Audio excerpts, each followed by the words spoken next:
Whiny and invisible. Those are words members of the Democratic National Committee used to describe their own recently elected chairman, Ken Martin, to Politico. You might remember the emotional Zoom call audio that was leaked earlier this month where Martin voiced his frustration with then Vice Chair David Hogg, who Martin said was making it difficult for him to do his job.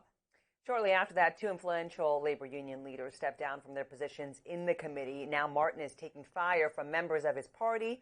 According to Politico, Rahm Emmanuel, former White House chief of staff under then President Obama, said the committee is floundering. Quote, the DNC has spent 6 months on a firing squad in the circle and can't even fire a shot out.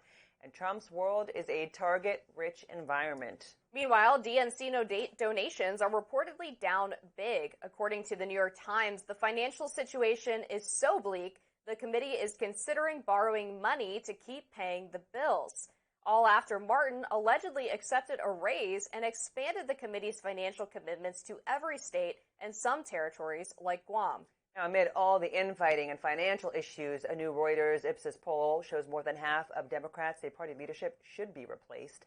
62% backed that idea, 24% were against, and 14% said they were unsure or did not respond. What do you think the reason is for the drying up donations? That's wild. Yes. Taking out a loan to run the DNC? Yeah, look, I think that there's many reasons, right? I think there's not a clear leader right now, so there's just not someone stepping up where everyone's looking to that person. We saw it with, Barack Obama when he was running. We saw it with Kamala Harris. There was just this feeling within the party of hope and unity, and I don't think that we have that right now. And so there's just been too much infighting. I think there's a lot of splintered behavior that's happening. What is our clear vision? What is the one path? Well, I will give credit to Martin, though, for being that boots on the ground. I think nobody's doubting that he works hard, that he has the work ethic, that he is gaining some traction in terms of financially getting some of the money from many states. So he's doing work, and I think that it may work long term. But right now, we're just not seeing it. And as you said, it looks like, the financially looking toward a loan is not a good look. Even the idea of that is not a good look, right? Yeah, I don't know much about Ken Martin, but I do think it's probably good for the Democratic Party to not have a super high-profile celebrity-type person in the top spot at the DNC. I think ideally your leadership would come from elected office outside of the party apparatus, particularly when there's a lot of skepticism towards the DNC among the progressive base right now over what happened in 2016 or even in 2020 with Bernie Sanders, and then frustration towards perhaps the moderate wing of the party's stance on Israel. The David Hogg situation I found really fascinating because I think he was right in some respects about the party needing to chart a new path forward and start trying to appeal to young men, but then going about it by trying to primary safe Democrats was obviously inane. And I understand why the party was frustrated with him about that. But then it's like, okay, you get him out on a technicality based on this gender equity rule. I'm kind of surprised that the DNC hasn't moved to scrap that rule in light of all of the chaos that it caused, because I've talked about this on the show before. I think they did run the election wrong, and ultimately it was the right decision to put David Hogg out because of it. But the motivation for doing it was more so the consternation with his primary plan. Well, I think you also have to, okay, he's out, but you got to listen to what he was trying to do, and you have to listen to the fact that there are some people who agreed with him, right? And that we need to put more dollars behind maybe some folks who are younger, who come in with a bit of a different fiery spirit, who can change the direction of the party, who can create an effective fight against Trump. As we just heard in that quote just a moment ago, look, this is an opportune time. It's a target-rich environment, and I think that this is an opportunity for the DNC, the Democratic Party, to really step it up. I mean, there's so many avenues that they could take right now, but the reality is that there's just not clear leadership. I think that everyone's united on. And when you have opportunities, when you see something like Bernie Sanders and AOC working together and bringing huge crowds, there should be a place where AOC gets more of a leadership position. And, I'm saying within the committees, there should be an opportunity when you see that happening, that you look at what she's tapping into, and that, you may not want her, right? But there's clearly a base that does. And I think that that's where the Democratic Party, I think, does not take advantage of those who are really gaining traction and working with them.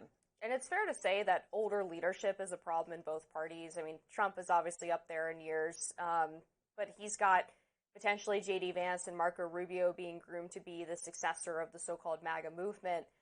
The Democrats have had multiple elected officials die in office this year. So the idea of the gerontocracy is very real on both sides of the aisle.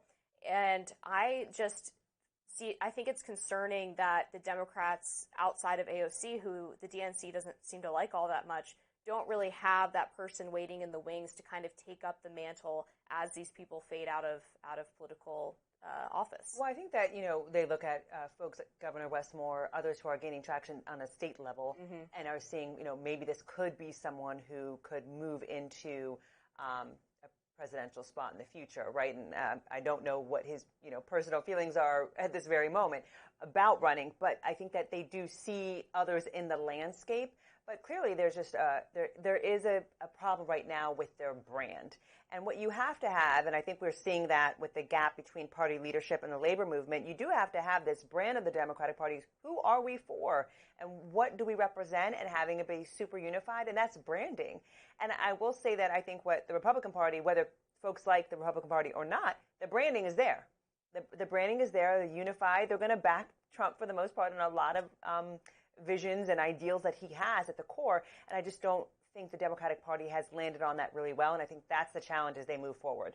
And so how they'll go about that, they can go about it a number of ways. I don't think it's a lost cause. I just think they have to do work on the actual brand of the Democratic Party. And that's not an easy feat. Yeah, and I mean, obviously part of that is opposing the Trump administration. And I think actually they've gotten the message mostly right on the Iran issue. I think they've not done as well on things like immigration, the economy, at least based on the polling. But they also have to have something outside of Trump to run on. And that's something that I haven't really seen yet is what is your plan for America's future? What is your vision outside of Trump's authoritarian king and we have to stop him?